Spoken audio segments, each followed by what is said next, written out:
Q&A. Karena setiap pertanyaan selalu ada jawaban. Dipandu oleh Yohana Margareta.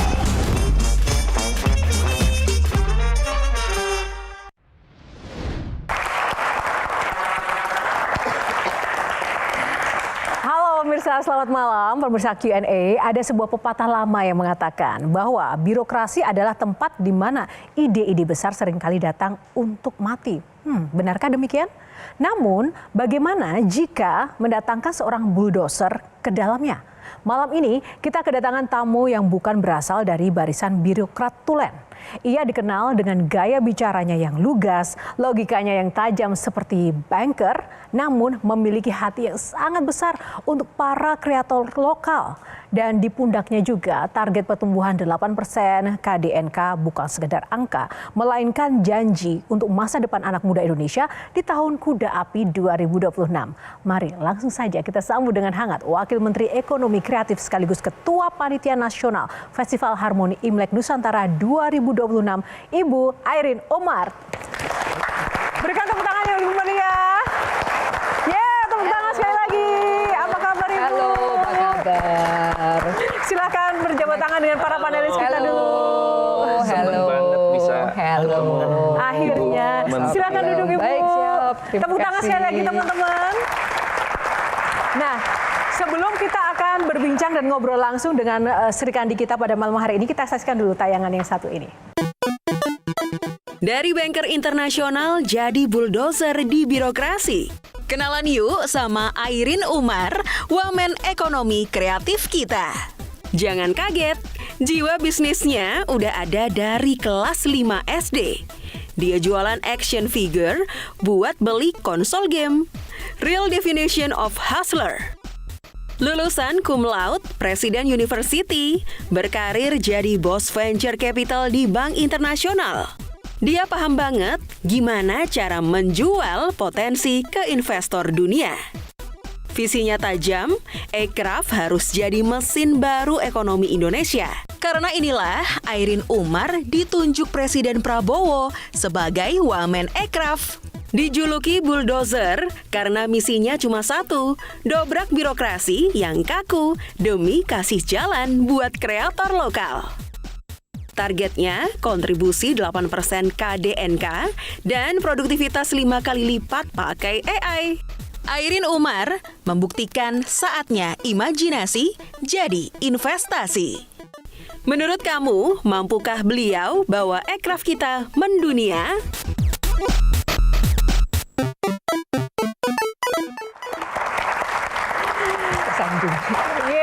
Itu tadi bintang tamu kita. Tapi selain bintang tamu, saya juga tidak sendiri karena ditemani oleh 3 panelis yang luar biasa malam ini di edisi spesial. Kali ini ada Coach Tom, tepuk tangannya. Kak Melani Subono, thank you Kak. Dan Wen Anali, Ge Pamungkas. Kenapa sih kok mau menerima jabatan sebagai Wakil Menteri Ekraf? Bukannya lebih enak jadi banker dan gamer? Kalau dilihat sih setiap hidup itu pasti ada enaknya, ada enggak enaknya kan. Jadi pada saat ditawarin ini tantangan aja sih. You only live once, right? Jadi gitu. Might as well coba. Tanpa pikir panjang? Pikir less than a minute kira-kira. Apa? Dari satu less than 1 minute itu apa yang sempat terpikirkan? Aku cuma tutup mata, meditate sih ya. Quick once, minta arahan dari yang di atas, lampu hijau atau lampu merah. Dikasih lampu hijau ya udah jalan. Setelah dijalani begitu, ada nggak yang relate dengan pengalaman menjadi banker dan juga ketika menjadi gamer gitu? Kalau di bankers compliance, kalau dari gaming itu iya, if you fail you just restart kan. Jadi keep trying gitu, cobain terus. Tapi kalau misalnya kita ngeliat birokrasi sama perbankan itu sangat mirip, apalagi international bank. Yang paling mirip bagian mana? Compliance. Karena saya dari segi product side ya, dari segi client side ya. Jadi setiap apapun juga yang kita usulkan itu pasti ada compliance checklist yang panjang banget. Itu kan birokrasi sebenarnya. Dan ada tujuannya juga untuk check and balances. Jadi pas saya ngeliat itu, aku ngerti sih kenapa harus begini. Jadi sekarang satu kata untuk menggambarkan pekerjaan sebagai wamen Ekraf. Banyak PR. Banyak PR. Oke, tepuk tangan semangat dulu buat Ibu Iren ya. Sebelum ke panelis Ini ada syarat untuk Q&A yang harus dijawab cepat. Saya ada beberapa pertanyaan. Bu, jawab saja. Ada pilihan ini ya. Banker atau pejabat publik? Banker. Oh, catat panelis, catat ya. Harus ditanyain. Produk lokal tapi mahal atau produk impor tapi murah? Produk lokal tapi mahal. One Piece atau Naruto? One Piece. Meeting di kantor atau belusukan ke komunitas? Belusukan komunitas. Oke. Kawan atau lawan? Kawan. Kopi atau jamu saat lembur? Jamu. IP lokal paling potensial, game, film, atau kuliner? Game. Game. Oke. Catat. Lebih takut dikritik netizen atau anggaran dipotong? Netizen. Satu kata untuk birokrasi Indonesia saat ini. Wow. Tolong. Ini bisa dua nih. Tolong ya, tolong. Oke, Ini dicatat. bisa dua. Tahun 2045, Indonesia jadi penonton atau pemain utama dunia? Pemain utama. Oke. Tadi banker. Banker. Lebih milih jadi banker ketimbang jadi pejabat publik.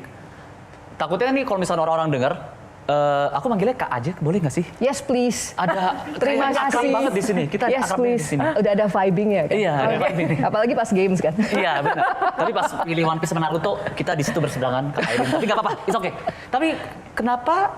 Kan sekarang udah menjadi pejabat publik ini. Ya. Tapi masih milih untuk menjadi banker. Kenapa? Apakah ada sesuatu yang Sebenarnya itu bukan pejabat publik, harusnya pelayan publik, bukan pejabat. Itu satu kan. Oke. Kedua, kalau ditanya the difference between a banker sama menjadi pelayan publik, consideration saya as a banker itu lebih dikit gitu loh. Kalau sekarang harus mikirnya banyak sekali, 360 degrees kan. Dan tentu dari segi beban juga pasti lebih besar. Karena apapun juga keputusan yang kita ambil, itu impact-nya ke 280 juta orang dan beyond.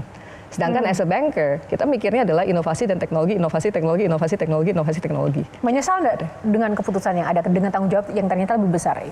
Enggak sih, karena setiap segala sesuatu yang aku percaya gini, apapun juga yang dilemparkan ke aku dari yang di atas oleh yang di atas ya, itu merupakan satu berkah gitu loh. Jadi aku ini lagi kayak kita main game, hidup itu kayak main game kan. Kita itu lagi, aku berasa aku lagi di satu level di mana aku disuruh belajar sesuatu dan do I learn a lot? I do.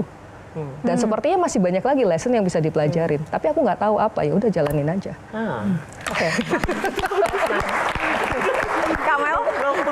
Aku tadi bilang I adore her so much karena dia tipe orang yang kalau aku nonton dia bisa kasih penjelasan yang sangat enak, sangat bagus. Komprehensif ya? Iya, tanpa without making me feel stupid gitu. Tapi saya mau kembali ke pertanyaan tadi. Tadi pasti tanya satu kata buat mindset birokrasi sekarang, wow, katanya gitu kan. Do you believe mindset birokrasi itu nantinya bisa dirubah menjadi sesuatu yang lebih cak-cak, lebih apa ya, your way? Karena kan untuk bergerak harus cepat bareng. Tapi sebelum dijawab pertanyaan Kak Mel, dijelasin dulu. Apa maksudnya wow? Iya, wow-nya tuh wow good, wow what? Wow yang what? wow kompleks gitu loh. Nggak bisa kita ngambil, it's not as simple as is it good or is it bad. Tapi wow itu ini sesuatu yang sangat kompleks banget. Pernah dengar Johari Window kan? Ya. Johari Window adalah you don't know what you don't know. Kebanyakan kalau kita ngelihat dari history ASN, lulus kuliah, lulus sekolah, langsung masuk ke dalam dunia ASN. They might not know what they don't know what's out there di luar government. Ya kan? Jadi kalau on the basis of this, ya nggak bisa disalahkan juga kan. Jadi pas saya masuk, saya ngelihat, oke, let's open this up, let's crack this up. Untuk memperkenalkan sesuatu yang baru gitu loh. Dan satu contoh deh, pas saya masuk itu kan, di kementeriannya semuanya adalah, ini gini ya, siap apa, mau siap loncat? Udah loncat coba gitu kan. Pas digituin terus, akhirnya kan meleleh kan. Setelah meleleh, baru saya sadar bahwa ini ada beberapa linggo yang sebenarnya kalau direlekskan sedikit, maka ASN kita sebenarnya banyak banget yang pintar-pintar banget loh. Dan mau benar-benar pengen berbakti buat negara gitu loh. Jadi when you put someone in a good environment, it's like a games kan. When you put someone in a right environment with the right tools, dan spend a bit more time in coaching them, they would thrive. Ini semua saya suruh untuk belajar satu bahasa tambahan. Dan I also learn one language gitu loh. Sistemnya mendukung tidak dengan semangat Ibu Iren? Nggak selalu mendukung. I'll be honest, nggak selalu mendukung. Tapi kan sebagai leader di dalam sebuah kementerian, kita yang menciptakan kan. As a leader, we have two choice. Do we blame or do we change something? Aku percaya kalau kita selalu bisa merubah sesuatu. Karena pada saat kita blame, kita nunjuk satu orang kan. 4 jari menunjuk diri sendiri loh. Jadi kita mau victim mode atau kita mau creators mode. Kalau buat aku mencoba untuk creators mode. Susah gak sih? Susah banget. Tough one. Very tough. But Ya makanya kadang-kadang aku nanya kan, kenapa kasih aku lampu hijau? Ini pasti ada lessonnya, aku kurang belajar apa sih? Dan selalu usually there will be given a ways gitu. Then when I realize that I'm like, thank you for this. Karena it's a very valuable life lesson. How? See, good explanation. Coach Tom. Jadi saya tertarik karena ibu dari startup, kemudian ada terlibat di startup, terlibat juga di banyak perusahaan gaming. Itu kan agile, cepat. Kalau di birokrasi kan katanya banyak tembok. Tembok-tembok apa Bu yang paling berat untuk ditembus? Tembok yang paling berat ya, itu peraturan-peraturan yang sudah ada sih Pak. Jadi peraturan, kalau lintas kementerian mungkin dulu saya dengar mitosnya susah ya. Tapi untungnya sekarang kan kita semua dihambalangkan gitu loh. Jadi terutama antar wamen kita sudah sangat cair. Namun kita banyak gak sih yang mau melakukan sesuatu? Banyak sekali kita mau melakukan sesuatu, tapi kita terbentur dengan peraturan-peraturan yang sudah ada. Jadi kita mau achieve ke sana, kita itu kadang ngumpul kan wamen-wamen. Guys, let's figure out a way how we can get there through this maze of peraturan yang ada. Dan I'm grateful for my fellow women sih, karena mereka beneran my biggest support system ya, especially the ladies. Pernah merasa frustasi nggak? Pernah, sering. Terus pertanyaan lagi sama yang di atas, what lesson do you want to teach me? Dan selalu adalah patience gitu loh, karena saya sadar juga ya, jadi dari birokrasi itu ada yang dibutuhkan juga gitu loh, over time ya. Contohnya apa sih? Kalau misalnya pada saat menjalankan ini, ada proses yang harus dilaluin. Karena ini stakeholdersnya banyak sekali. Mungkin saya mikirnya adalah, oke, simple aja, ngebulldoze aja ke arah sana. Tapi ada beberapa lapisan masyarakat yang mungkin saya nggak pernah berinteraksi dengan mereka, maka saya nggak tahu mereka itu pikirannya seperti apa. Salah satu proses birokrasi adalah FGD dengan semua pihak yang memakan waktu lama sekali. Tapi dari proses mendengar itu, ya saya belajar kan. Awalnya frustasi ini, aduh FGD lagi, kajian lagi. Tapi pada saat akhirnya ngelihat hasilnya, oh iya ya, I miss this gitu loh, I miss that out. Jadi bisa mengapresiasi dan menghargai, tapi at the same time juga yang nggak efisien, yuk kita coba shortcutin. Sebagai orang yang sangat tough dan juga tadi benar-benar memiliki ketangguhan dalam melaksanakan program-programnya. Aku nggak berani nonton film horor. Tapi ada yang ditakutin juga, tadi bilang takut sama kritik netizen. Kenapa kok bisa agak kontradiktif dengan semangat tadi? Menurut aku anggaran dipotong itu bisa menciptakan kreativitas. Kan kita kreatif kan. Jadi dan kita itu orang Indonesia loh. Ilmu kepepet kita paling luar biasa loh. Oh iya, ya kan? Iya lagi. Jadi bener lagi. Dan saya selalu percaya karena mungkin di startup ya, anggaran sekecil apapun juga apabila kita benar-benar mau melakukan sesuatu pasti ada jalannya. Okay. Itu pasti ada jalan. Tapi kalau kritikan netizen itu berarti suara masyarakat yang harus kita dengarkan. Dan suara masyarakat apabila yang tidak happy atau yang happy, baik terlepas benar atau salah ya, itu kan dasarnya adalah there's some dissatisfaction. Pernyataan netizen apa yang pernah bikin baper banget seorang Ibu Airin? So far belum ada sih. Belum ada? So far belum. Netizen so far has been very kind to me, so please be nice ya. Oke.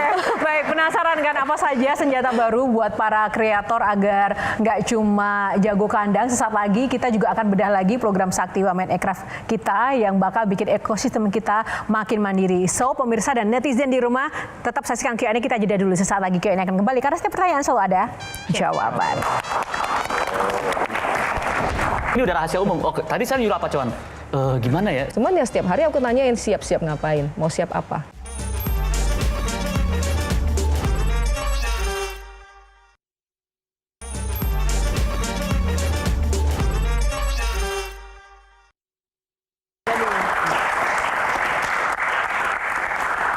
Ya, pemirsa, sebuah perjalanan yang tidak instan seorang Airin Umar sampai ada di posisi sekarang sebagai Women Aircraft. Semua dijalankan dengan paten.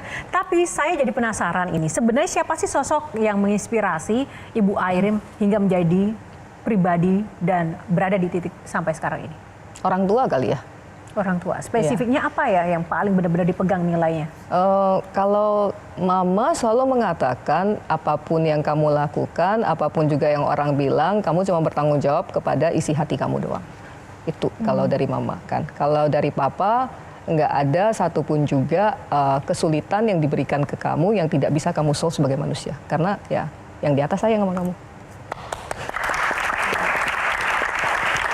Oke. Kami mengetahui kan dirimu itu kan dari startup dulunya kan. Ya. startup itu adalah sesuatu yang fluid, yang fast paced, yang impromptu banget begitu. Dan sekarang Kak Airin tuh berada di lingkungan yang kaku, birokrasi yang kaku. Yang kalau tadi dibilang itu kan menyuruh apa atau meminta tolong apa pasti siap. Tapi kita udah tahu nih, ini udah rahasia umum. Tadi saya nyuruh apa cuman? Gimana ya? Soalnya bisa aja mereka tuh nggak paham. Betul yang sekali. Asal siap aja, tapi pas udah pergi pemimpinnya baru nanya, tadi Jarius ngapain nih gue nih? Kayak gitu kan. Semangat ABS tuh, asal Bapak senang. Kayak gitu. Itu menimbulkan side eyes gitu nggak sih? Menimbulkan orang-orang yang lama yang bilang, nggak gitu cara kerja di sini. Ya kayak pasti. Gitu dari awal udah Kamu tahu apa? Ya benar. Ini birokrasi nggak seperti ini. Government nggak seperti itu. Aku yang oke, baik. Kalian belajar kan? Jadi by action sajalah. Contohnya dress code. Ya kan, I always wear sneakers gitu loh.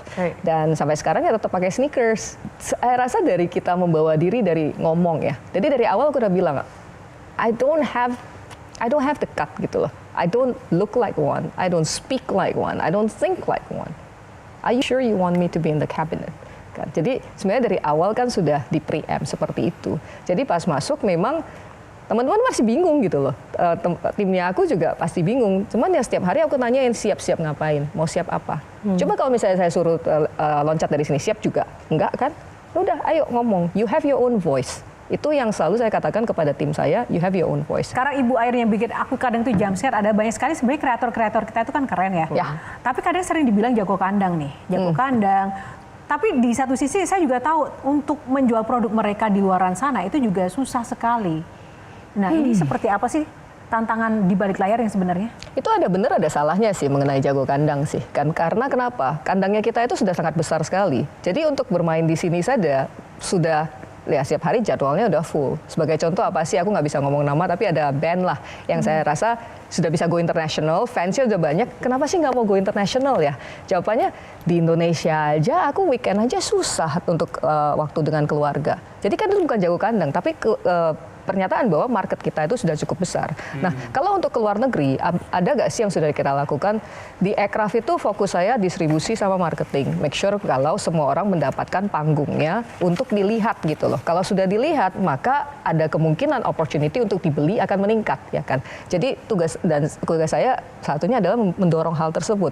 Apa sih yang sudah kita lakukan? Tahun lalu kan kita ada di Osaka World Expo ya. Osaka World Expo kan kita exhibit dan itu satu ajang di mana semua buyer seluruh dunia ada. Tapi ngelihat dari sana aku lihat ini cuma Osaka nih. Aku pengen market Jepang. Maka dari itu aku extend sehari pas ke Tokyo kita bisa ngomong brand ke salah satu department store terbesar lah di sana kan. Di sana ya saya hand carry barang-barang Indonesia karena kan budget terbatas ya kan nggak bisa bawa semua berangkat. Ya udah kan aku punya ya luggage lah. Ya udah aku isi dengan barang-barang Indo, tak bawa. Aku bilang ini loh, this is the showcase of Indonesian products, Indonesian creatives. Would you be interested untuk bawa ini ke sana? Mereka sangat kagum banget. Kamel? Aku mau belok sedikit sih, berbicara tadi kan bicara kemajuan zaman ya, AI. Yap. Langsung iya. Ayo nih. Untuk orang yang awam, it's scary. Yes. Scary. Malah aku dalam segi musik misalnya atau dalam banyak bidang orang hati-hati jangan ini AI ntar lo bakal keganti dia sama AI gitu. Itu very common loh ya, orang berpikir betul. Itu bahwa AI itu sebenarnya sesuatu yang mengancam bukan malah mempermudah sebenarnya kerja mereka. How do you tell people about that? For me AI itu sebenarnya itu salah kita semua. Apalagi kita yang di sini. Karena pas waktu kecil, kita berharap apa? Ada orang, kita bisa memiliki ilmu menduplikasi diri. Supaya kita bisa main-main, ada yang ngerjain PR. Benar kan? Kita ada nih, banyak dari kita itu berharap kalau kita bisa menduplikasi diri supaya kita punya lebih banyak waktu lagi untuk mengerjakan sesuatu yang kita sukai. Ya kan? AI itu satu kan, makanya hati-hati, be careful what you wish for. Kedua, AI itu sebenarnya hanyalah sebuah tools. Kita itu mirip dengan peradaban di mana internet pas masuk banyak banget pro and kontra dan banyak banget yang akan di-replace, ya kan? AI juga sama nih. Kita itu sangat beruntung banget kita hidup di dua era yang berbeda. Yang berbeda di one lifetime gitu loh. Jadi lessons-nya luar biasa banget kan. Nah, AI ini sebuah tools yang form and shape-nya belum ketahuan. Namun yang pasti adalah segala sesuatu yang repetitif itu bisa di-replace oleh AI. Jadi sebagai manusia kalau kita berasa bahwa kita itu ciptaan Tuhan kan, udah pasti kan, ciptaan Tuhan dan kita punya akal sehat dan punya hati yang paling penting. Hati ini tidak bisa di-replace oleh siapapun juga. Inovasi dan kemampuan kita untuk berpikir di luar apa yang sudah ada sebelumnya, ini tidak akan bisa di-replace oleh AI. Tapi selama setiap hari kita muncul ide-ide baru dan kita bergerak terus maju, maka kalau yang mau duplicate silakan, that was yesterday. Gitu loh. Dan kita terus maju, terus melangkah terus. Buat saya ini AI itu memberikan sebuah urgency kepada kita semua untuk truly become the highest potential as a human being. Menyambung cerita di mana sekarang menciptakan segala sesuatu menjadi lebih mudah dengan AI, dengan kreasi yang sudah ada. Banyak orang yang malas bikin melaporkan ini Bu, haki. Hak intelektual, padahal penting untuk dilakukan dan bagi banyak orang rasanya ribet. Gimana tuh Bu? Kalau dari ekonomi kreatif kita ada satu direktorat yang khusus untuk membantu fasilitasi pendaftaran haki. Tapi saya mau katakan ini, haki ini sebenarnya mirip dengan tadi berhubungan dengan AI ya. Kalau kita ngelihat di dunia digital atau internet, budaya dari Indonesia itu kan milik Indonesia, ya toh. Tapi budaya Indonesia tidak terlalu banyak diupload secara recordings ke dalam digital, bentuk digitalisasi. Masih banyak ada di museum, ada di bentuk tertulis.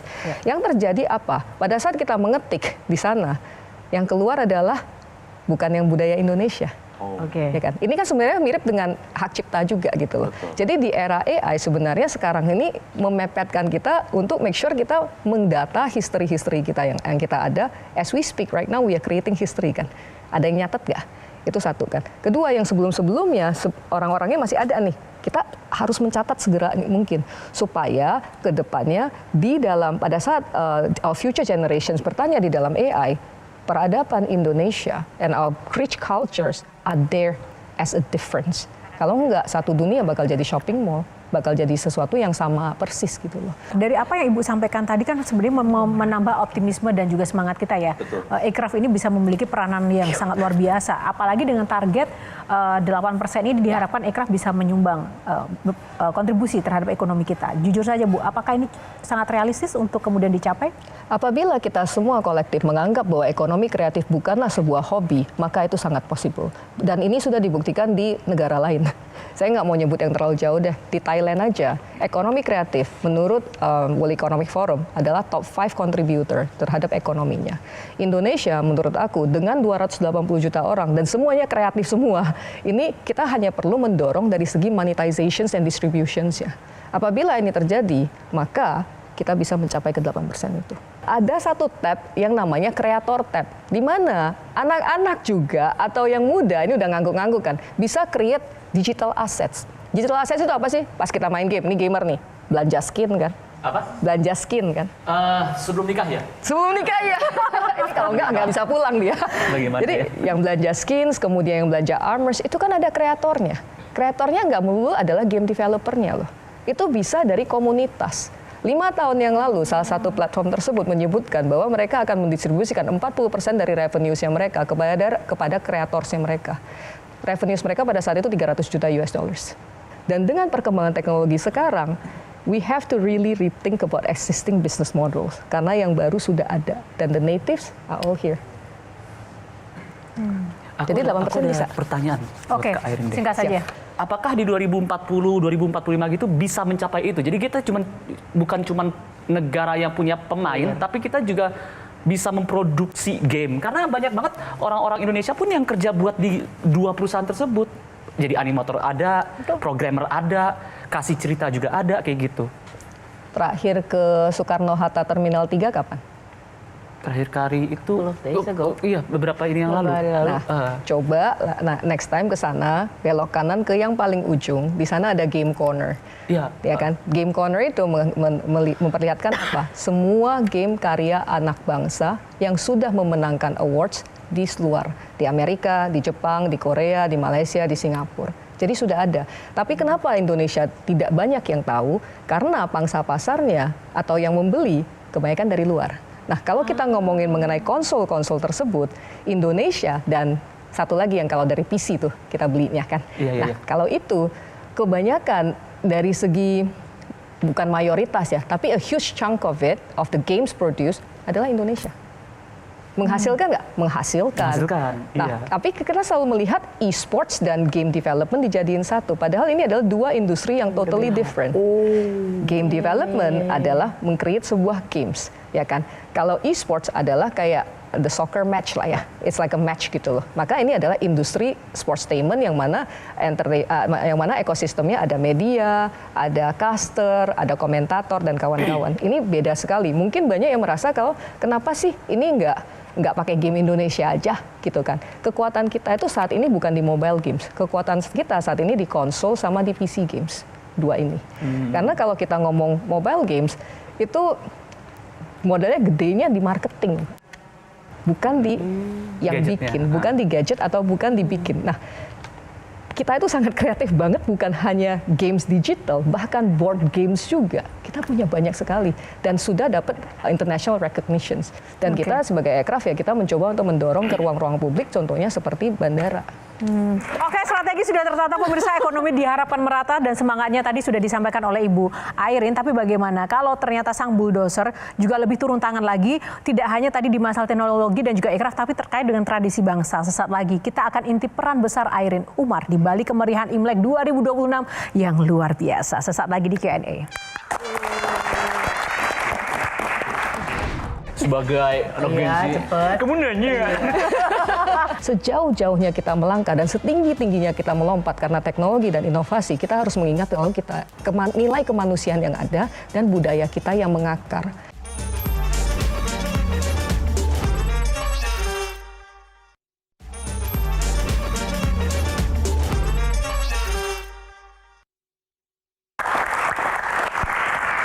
Bukan sekedar perayaan tahunan, tapi panggung besar bagi industri kreatif lokal. Nah, ini kita juga akan membahas lebih jauh lagi seberapa jauh ini dan bagaimana tangan dingin seorang Airin Umar ini untuk menyulap Imlek 2026 ini menjadi yang berbeda dibandingkan tahun-tahun sebelumnya. Tema kali ini adalah Harmoni Nusantara. Apa yang membedakan dengan tradisi Imlek sebelumnya ketika sekarang sudah ada Airin Umar di situ? Airin Umarnya sih nggak ada apa-apanya sih. Tapi ini kekuatan universe. Kenapa? Karena Imlek tahun ini jatuh pada saat yang bersamaan dengan bulan Ramadan. Makanya ini udah 30 tahunan ya kita nggak mendapatkan momen seperti ini. Dan dengan kondisi dunia yang gonjang-ganjing saat ini, kita menganggap bahwa Indonesia harus menunjukkan diri sebagai negara paling inklusif di seluruh dunia, di mana beda ras, beda suku, beda agama bisa duduk bareng dan damai. Itulah yang harus kita push forward supaya kita tetap jadi satu. Caranya gimana sih? Maksa aja semuanya duduk bareng, buka puasa bareng, yang Imlekan sama yang Ramadanan kan tetap harus makan setelah buka puasa toh, duduk bareng ngobrol. Dan kebayang nggak sih ada di beberapa kota ya, itu lampion-lampionnya kan warna merah kayak gitu semua kan. Terus ada ketupat-ketupatnya. Nah, maka dari itu di Harmoni Imlek Nusantara kali ini yang paling penting adalah karena Imlek dirayakan setiap tahun, kita juga harus mengapresiasi kan. Sebelumnya kan setiap tahun memang kita rayakan gitu loh. Tahun ini agak spesial karena yaitu Ramadan dan Imlek barengan. Dan aku beneran pengen banget gitu karena capek banget kan dengerin perang di sana, perang di sini. Kita haruslah mengatakan bahwa guys, ini bukan soal ego ya. Jadi saya sangat berharap banget supaya kita bisa menyatu untuk bangsanya kita. Satu suara yuk gitu loh. Kita gantian, tapi kita gotong royong bareng-bareng push together. Itu yang benar-benar saya harapkan banget. Dan dari Harmoni Imlek Nusantara kali ini saya berharap bukan hanya it's beyond suku, ras dan agama. Ini cuma antar manusia kita saling mengenal gitu loh. Karena buat aku merah putih itu luar biasa banget benderanya kita, karena manusia kita dibelek mau warna apapun juga dibelek isinya merah dan putih kan, tulang sama darah gitu. That's it. Kita balik lagi deh yuk ke esensi itu supaya 280 juta orang paling aktif kita di sosmed, kita itu bisa loh merubah dunia. Apabila kita bersatu padu untuk sending the message of peace, sending the message of love gitu loh. Itu yang aku pengen. What a quote. Malam ini banyak sekali quote-quote yang benar-benar membuka mata kita sampai terkagum-kagum begitu ya. Gimana Coach? Ini berhubungan dengan kuda api nih Bu. Yes. Jadi kuda api ini ya lambangnya kan kecepatan, semangat, impulsif. Ada nggak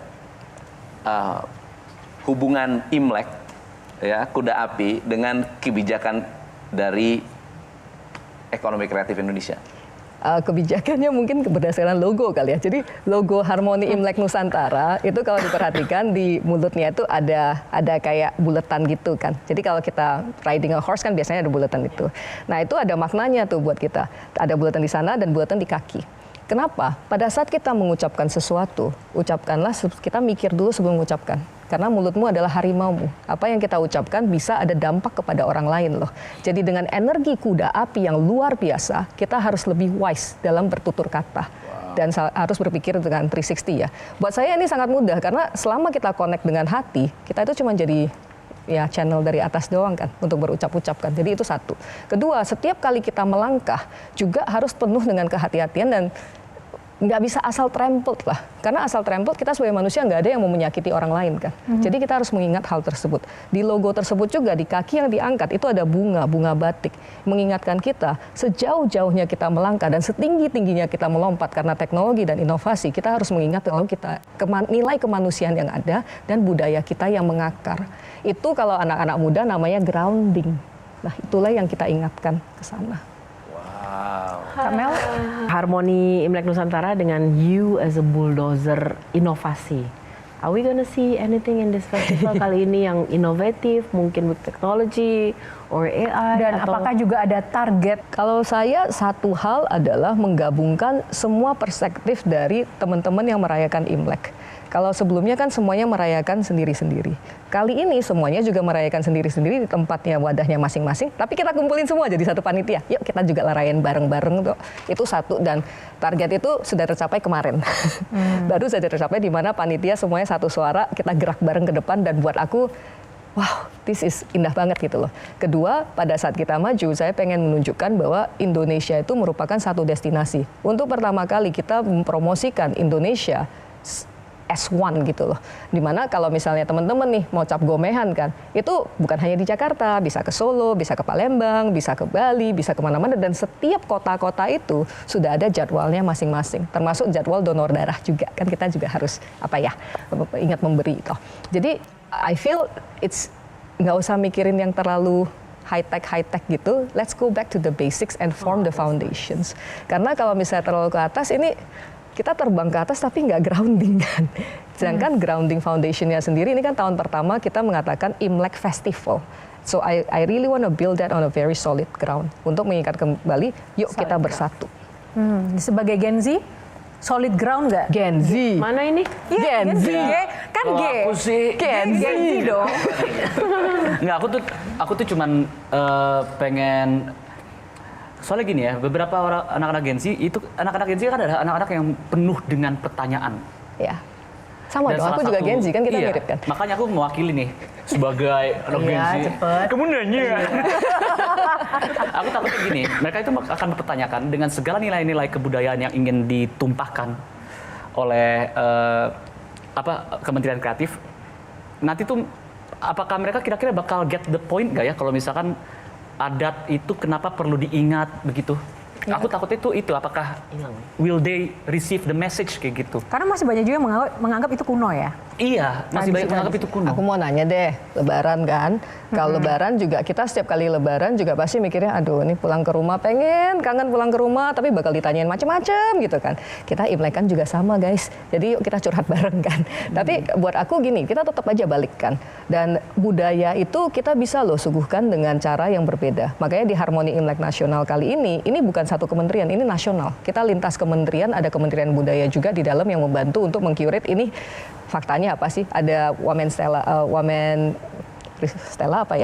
Ristek Disti kan. Itu juga yang membantu untuk research what is the facts gitu loh. Based on the facts, buat saya ini adalah source code-nya. Yuk kita kreatifin apa sih yang kita bisa suguhkan. Maka dari logonya sendiri itu kan lucu ya.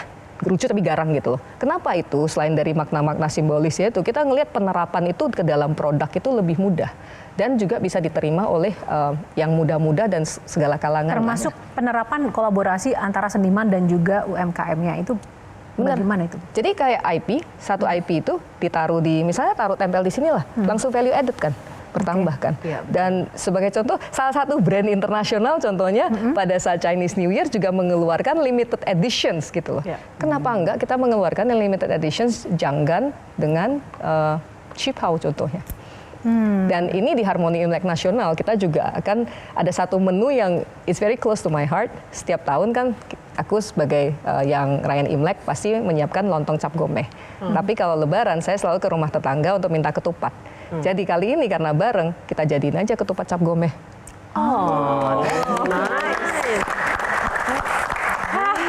Seru ya?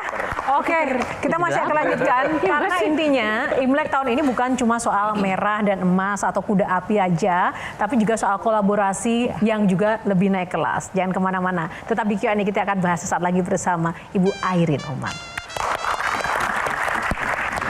Do you feel like you're walking alone? Whenever I'm stuck, I will sit down and close my eyes sebentar.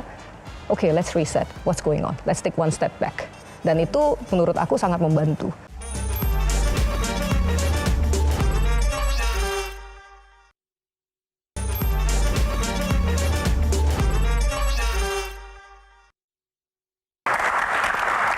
Baik, kembali ke Q&A. Mungkin Kak Mel langsung saja. Do you believe in what you do? Ini personal banget sih pertanyaannya. Do you believe in what you do? Karena bukan cuma dapat side eyes, you dobrak budaya yang udah ada puluhan tahun. Belum tentu netizen juga akan paham in everything. Do you feel like you're walking alone? Pertanyaannya dua loh ya. Berarti jadi do I feel like I'm walking alone? Or do I feel like I am walking my path? Do I feel I'm walking my path? Yes, I am. Otherwise, I wouldn't be here. Yes. Do I feel I'm walking alone? Sometimes, yes. Sebenarnya bukan hanya di posisi ini. Pas waktu kita menjadi CEO sebuah perusahaan juga, it is a very lonely journey kan. Makanya dari sana, aku menguatkan dari segi spiritualnya. What Jadi, do you do? I meditate. Jadi through meditations, through singing bowls, it helps me to align everything gitu loh. Jadi every time, whenever I'm stuck, I will sit down and close my eyes sebentar. Okay, let's reset. What's going on? Let's take one step back. Dan itu menurut aku sangat membantu.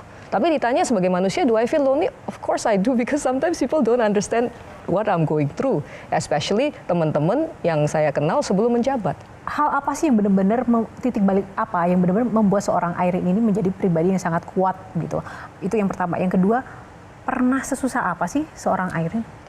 Jadi dulu itu orang tua pernah menghadapi financial difficulties yang cukup susah.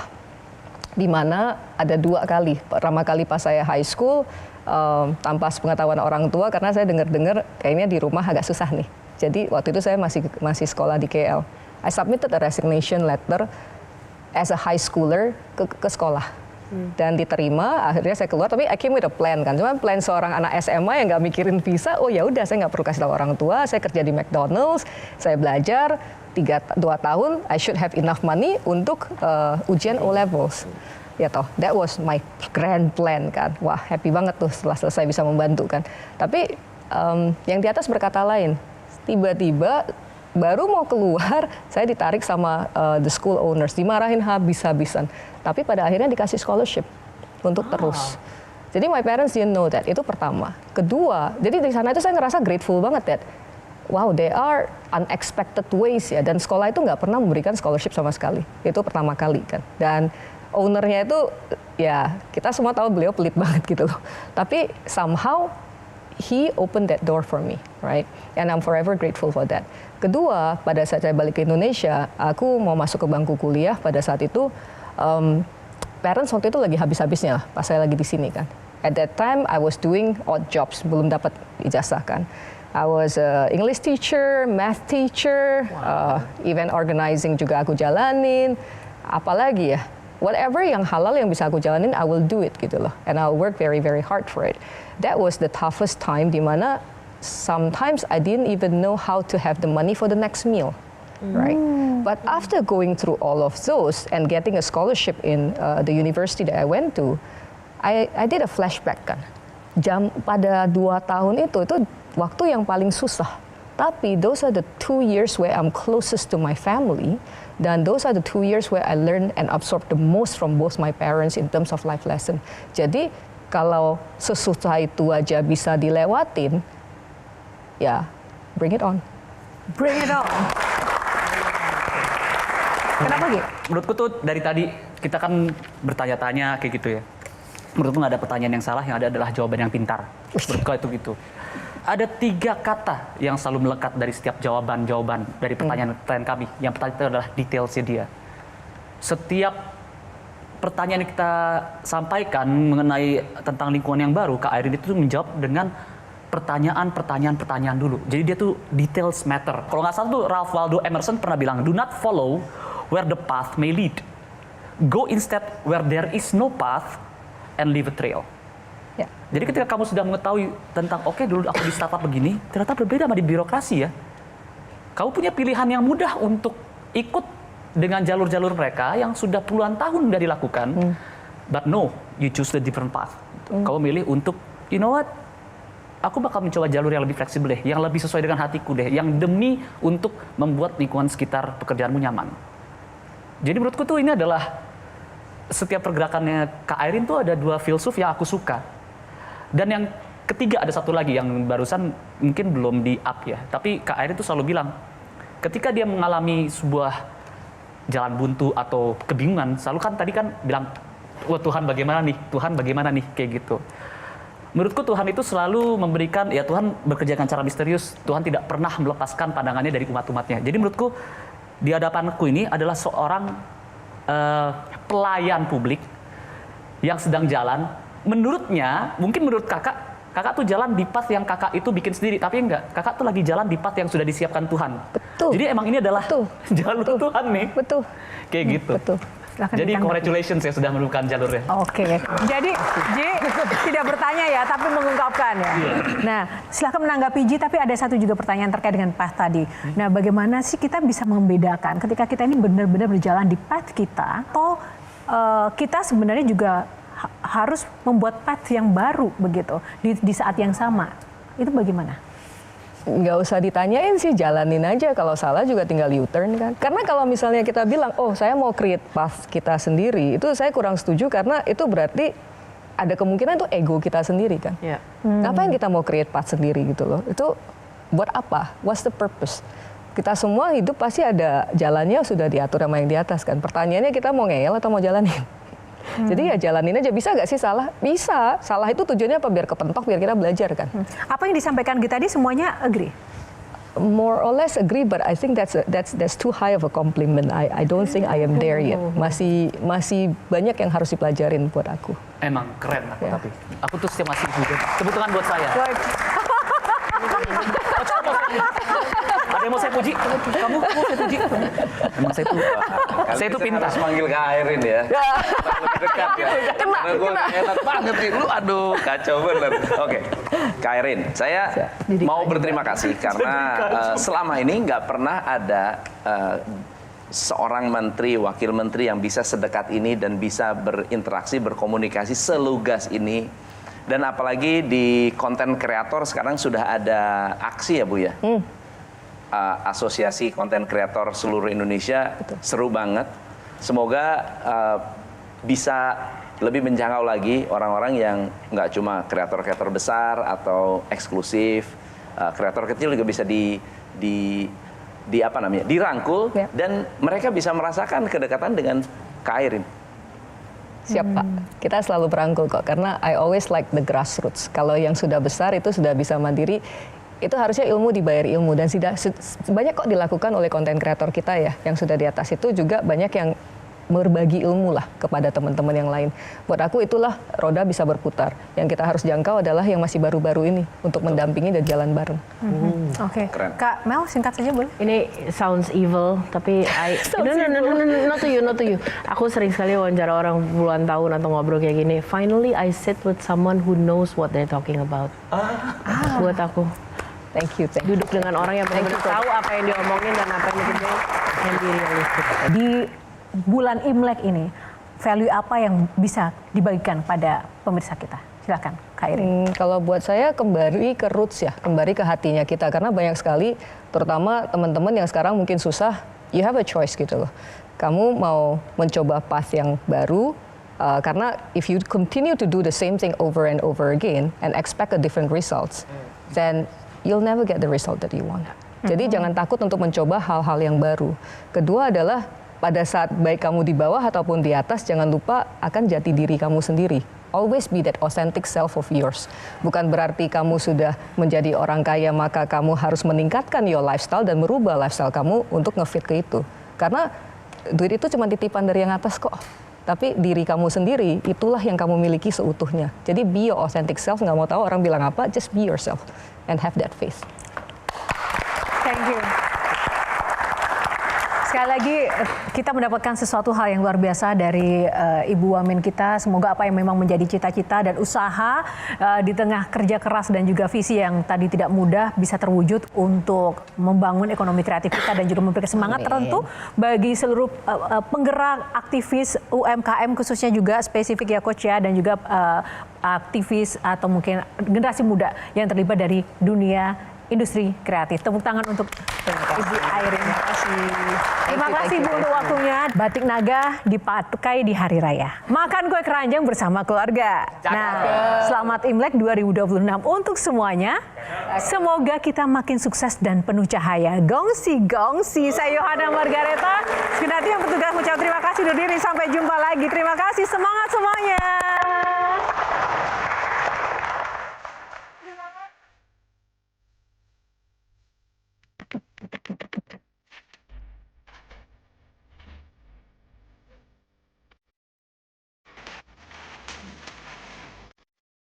Jelajahi cara baru mendapatkan informasi. Download Metro TV Extend sekarang.